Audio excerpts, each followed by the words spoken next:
A paz do Senhor a todos. Estamos retornando para darmos continuidade à leitura da Bíblia em ordem cronológica.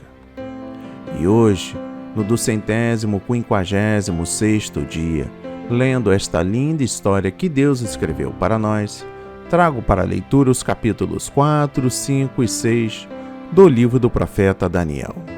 A inspiração do dia. O sonho profético da loucura de Nabucodonosor e o seu cumprimento. A festa de Belsazar e a queda de Babilônia. E o decreto de diário e o livramento de Daniel. No capítulo 4, destaco os versículos 1 e 3, os sinais e maravilhas. Nabucodonosor dá testemunho da grandeza e do poder de Deus. Chegou a esta conclusão depois da sua experiência humilhante de loucura descrita neste capítulo. No versículo 9 destaca o príncipe dos magos. A expressão magos, na realidade, refere-se aos sábios escritas que copiavam e entendiam as mais antigas escritas cuneiformes. Alguns desses homens utilizavam fórmulas mágicas. O rei, no entanto, reconhecia que o conhecimento de Daniel e a sua capacidade eram sobrenaturais e não resultado de leitura de tradições pagãs antigas. No versículo 16 destaco: seja-lhe dado coração de animal, e passem sobre ele 7 tempos. Neste ponto, o quadro muda de uma árvore derribada para um ser vivo.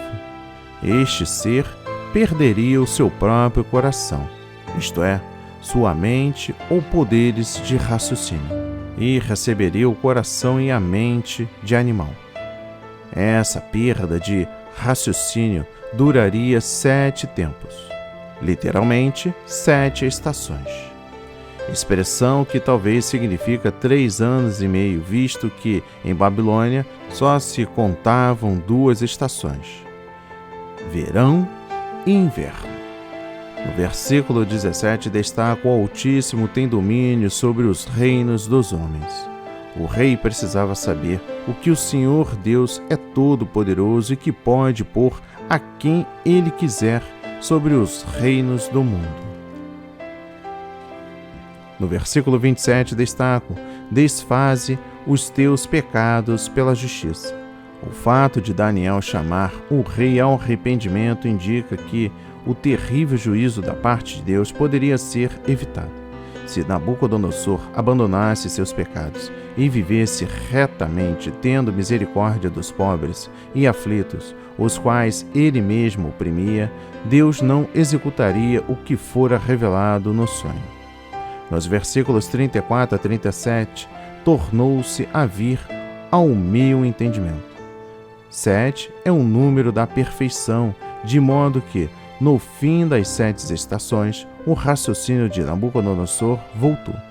Ele não somente compreendeu o transtorno porque passou, como também reconheceu o poder, a grandeza e a soberania do Deus de Daniel, o Senhor Deus de Israel e Judá. No capítulo 5, destaco: Belsazar deu um grande banquete.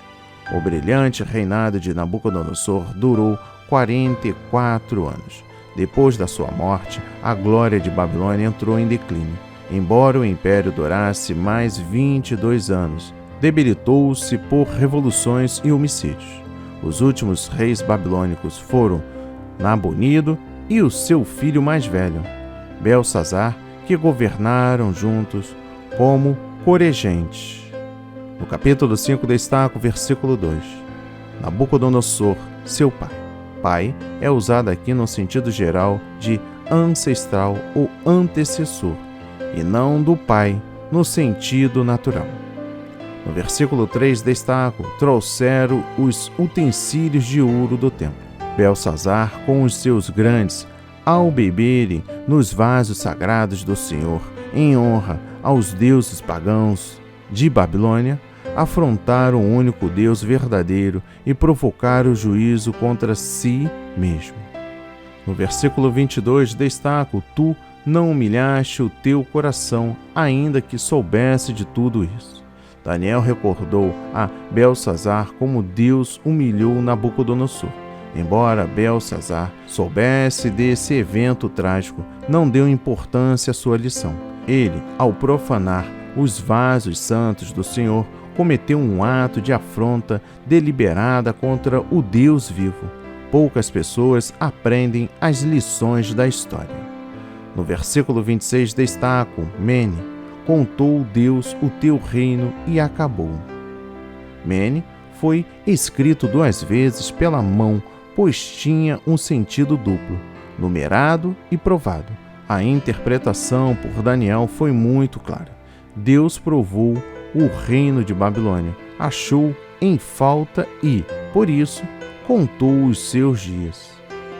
No versículo 27 destaca: Tekel, passando foste na balança e foste achado em falta. A expressão em falta aqui significa defeituoso ou de má qualidade. Beltsazar foi pesado na balança do céu e achado gravemente defeituoso, segundo o padrão divino de medição. No versículo 28 destaco: Pérez, dividido foi o teu reino, e deu-se aos medos e aos persas.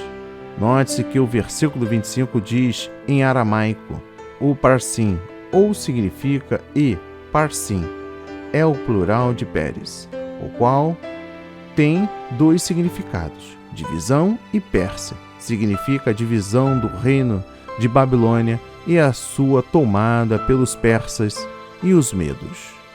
No versículo 30 destaco: naquela mesma noite foi morto Beltsazar.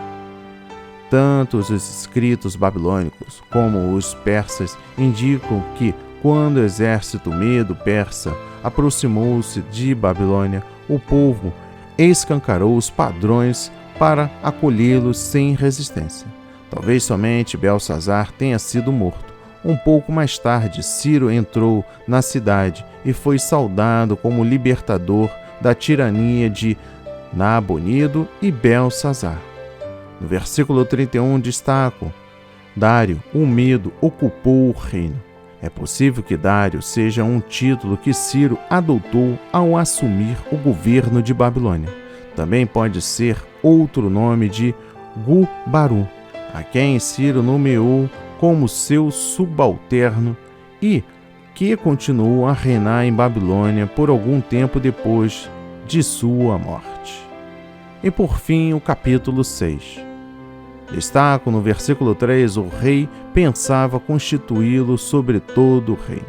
Daniel era o principal dos 3 administradores que ajudavam Dário no governo do império. Por causa do espírito excelente em Daniel, que incluía uma inteligência extraordinária, o rei planejou dar-lhe um cargo acima de todos os outros administradores e príncipes ou sátrapas. Foi pela bondade de Deus que Daniel, aos 80 anos de idade, ainda tinha mente vigorosa e aptidões claras. Conforme Moisés, Caleb e Josué, aos 80 anos de idade. No versículo 7 destaco: todos os príncipes tomaram conselho. Com inveja de Daniel por causa da sua promoção, funcionários seus tramaram uma conspiração com base na fidelidade à lei do seu Deus. Combinaram junto convencer Dário a baixar um decreto ao qual eles sabiam que Daniel não iria obedecer. Esta desobediência forçaria o rei a ordenar a pena de morte. A lealdade irrestrita de Daniel a Deus e a sua palavra é um bom exemplo para todos os crentes. Devemos proceder com integridade e nos esmerar no trabalho, mesmo em situações as mais difíceis, sem transigir quanto às nossas convicções bíblicas. Desta maneira, Deus será honrado. No versículo 10 destaco: Daniel orava e dava graças. O decreto do rei não intimidou Daniel, nem fê-lo mudar os seus hábitos de oração. Suas janelas permaneciam abertas em direção a Jerusalém, onde antes existira o templo. Embora soubesse do perigo, Daniel não permitiu que nada o impedisse de fazer suas orações diante de Deus.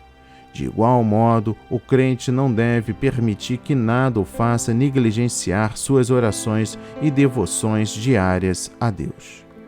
No versículo 17 destaca: uma pedra foi posta sobre a boca da cova. A cova dos leões era subterrânea, tanto uma abertura na parte superior, uma pedra grande cobria a abertura e o selo do rei significava que a cova não poderia ser aberta sem a sua autorização.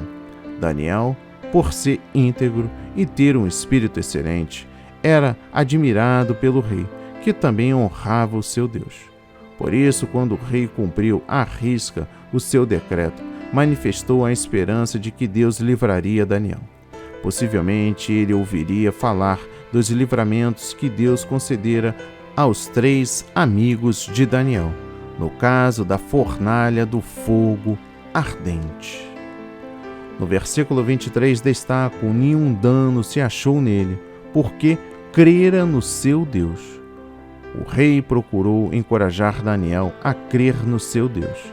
Na mesma atitude, na manhã seguinte, não demonstrava a confiança de que Daniel estivesse vivo, mas o anjo de Deus fechou a boca dos leões diante do profeta fiel, e este estava sã e salvo. Este livramento levou Dário a dar testemunho do poder de Deus, que é maior do que o poder dos leões. Note-se também que o significado do nome de Daniel, Deus é meu juiz, cumpriu-se na própria experiência do profeta.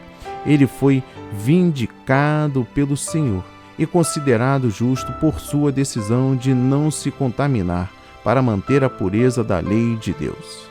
Que a palavra de hoje toque o seu coração, transforme a sua vida para a honra e a glória do Senhor. Leia a Bíblia diariamente, pois este é o verdadeiro canal que aprende, entende e ouve a voz de Deus.